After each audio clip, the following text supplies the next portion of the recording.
Hey everybody, how's it going? A little update on the news. Digital dollar coin shortage. Yes. Something that's proposed. And the federal government, their excuses is people's not spending money.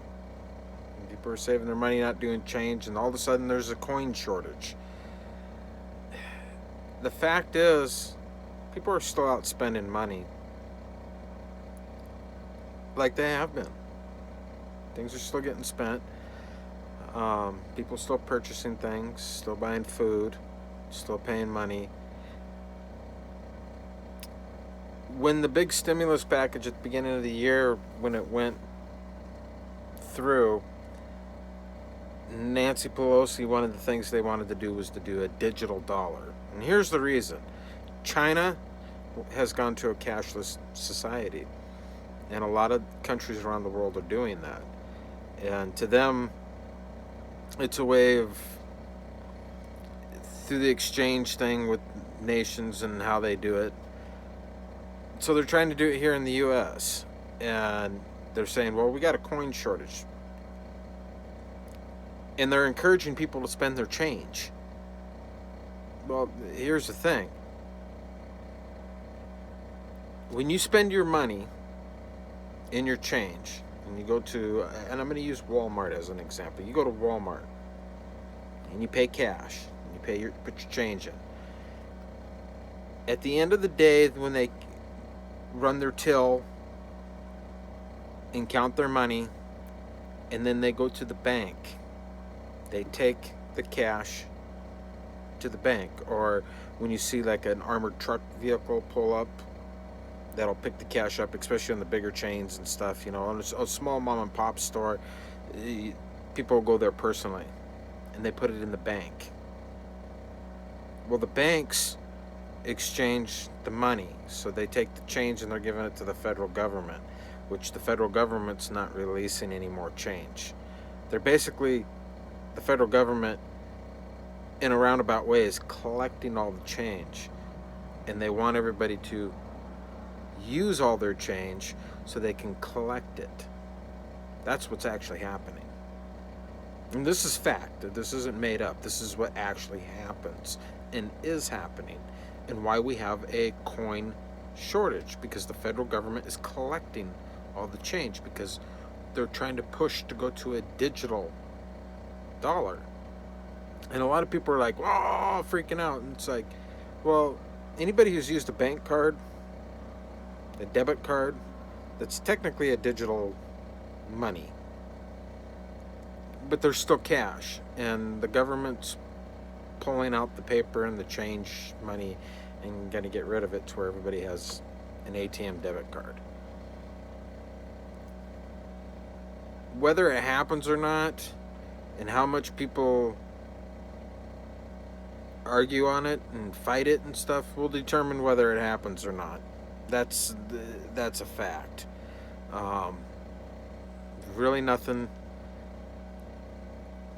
a person can do. For the mom and pop businesses, when you're cashing in your money, well, if you're not for the digital dollar and you're against it, don't turn your change into the bank. I mean, that's truly the only thing that can be done, is not turn your change into the banks for those who own stores. And people still use it if you want to keep your change. And that goes the same with the paper bills, when eventually if they try and start pulling them. You know, I can see it now. Once the coin shortage, once they collect X number amount of change, and they're going to start collecting dollars and say, oh, we got a dollar shortage, and come up with some excuse. The U.S. government's pushing towards a digital dollar, and they're getting rid of paper currency and change. And right now, this is the process of what's going on. It's a fact. If people want to fight it, truthfully, it's the stores, the businesses that are putting all that money into the banks, and the banks are giving it back to the federal government, and they're collecting it and keeping it. And that's how it is. I'm curious to see if the federal government, if this is all true, will come out with a 2021 coin. Because if they don't, then it's a guarantee that they're just collecting the money. Moving on, COVID-19. Okay, I really haven't paid much attention to it, other than because I just get so sick and tired of watching the news of we've got more cases, we've got more deaths. You know, somebody died 3 months ago from this. It shouldn't be counted in the numbers today. And I'm tired of the media making it sound 10 times worse than what it actually is. It's there. It's never going to go away. We got to live with it. It's just adapting to it. Just like the flu, the measles, the mumps, the chicken pox, smallpox, you know, all that stuff's out there. Still, we've adapted. SARS, swine flu, you know, bird flu, all that stuff, you know, we've adapted to it and moved on with our life. And I'm just tired of how the media is portraying it to be. And I just kind of scroll through or change the channel when they start bringing up, we got more cases. It'd be nice, and it would be really, really nice for a media outlet to put the recovery rates.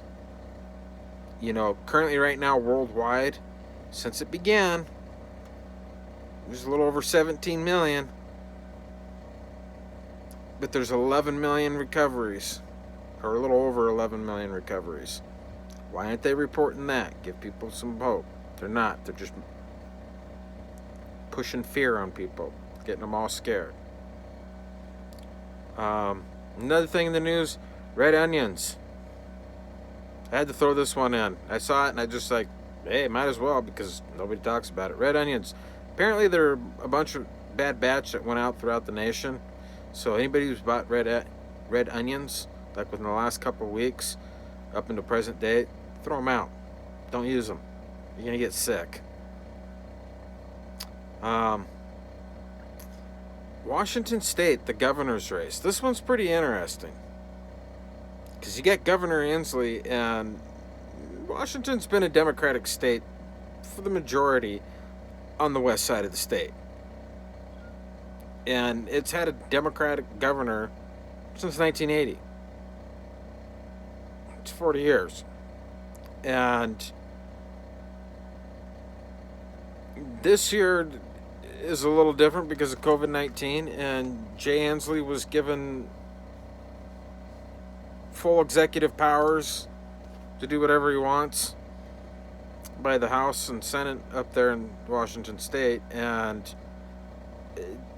to be honest with you, he's taken a little bit too far, almost like a dictatorship type thing.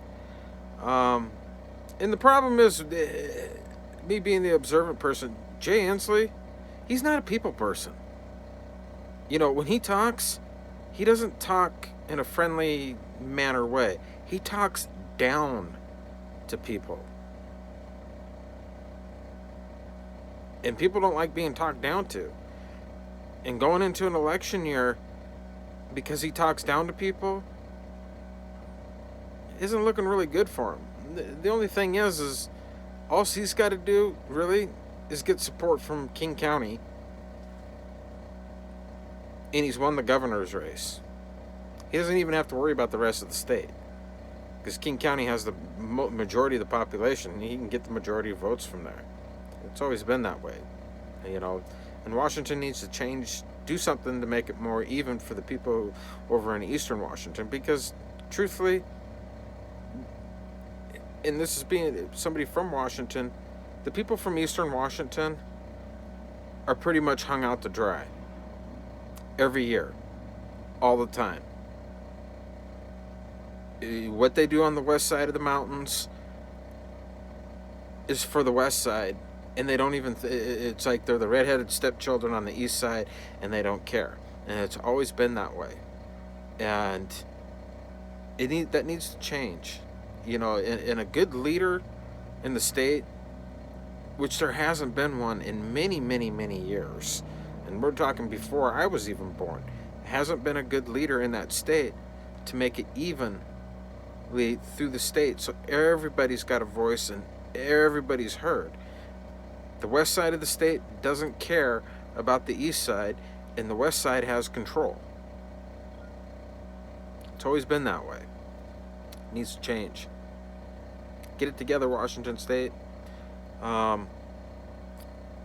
Seattle riots, Portland, all that kind of stuff, the federal police. Okay, I made a comment on Fox Q13 up in Seattle's Facebook page, and it was deleted immediately. And I just asked a couple questions. I didn't point my opinion out. I just asked a couple questions. I put it down again, and I was banned from the page with a little message. You've been kicked and banned from this page and blocked. And I couldn't believe it, you know, to something like that to actually happen. And it was about the riots up in Seattle and Portland, and it was just a simple question. And the federal police, they've been in Portland, and it's been in national news and stuff that's going on. And all the news media outlets up in the Seattle area said the federal police showed up. And it turned out to be a riot just this last Saturday. And being the observant person I am, all the news media outlets, they did not show one video of them showing up, of them even being there. And I think it was Cairo Channel 7 or Como Channel 4. I can't remember which news channel. But during the riots in Seattle, afterwards on Saturday, actually I think it was Sunday when I was watching it, the aftermath, the newscaster, when they were giving their report, says, and there's been no sign of federal police. They didn't show up yesterday, no sign of them today. And then the mayor, a couple days later, says, yeah, they've left. Well, here's the question that I asked. Is there any video proof of them being there? Is there any video proof of them leaving? Did anybody actually see them, and is there video proof of it? That was the question I asked on Fox Q13 in Seattle on their Facebook page, and I got banned from the page for asking a simple question, because none of the news outlets out of all the channels up there never once showed them arriving at the airport, never once showed them being there, and never showed them actually leaving. It was only word of mouth from the governor and the city officials of Seattle that said the federal police are here. And that's what caused the riots on Saturday up in Seattle. And here's the thing. The rioters didn't even go to the federal building like they did in Portland. They went around everywhere else in the city and burned and destroyed everything. Come on, people. So anyway, that's the question I had to ask. And to finish up, TikTok. It's getting shut down. My thought, who cares? We got enough social media outlets as it is. It's from China. They want to shut it down or ban it from the U.S. Who cares? You know, if anybody wants to make a video, do it like I'm doing. You want to throw some music in? You can add music. It's that simple. I didn't see any point of it when I first read about it. Thought it was kind of dumb. The fact that it's getting shut down here in the States, hey, cool. It's not going to affect me. It'll probably affect all the kids that are in their teens and 20s that use it. But oh well. There's other ways, and there's a ton of other social media stuff. Anyway, that's all I got to say. Have a good one, everybody.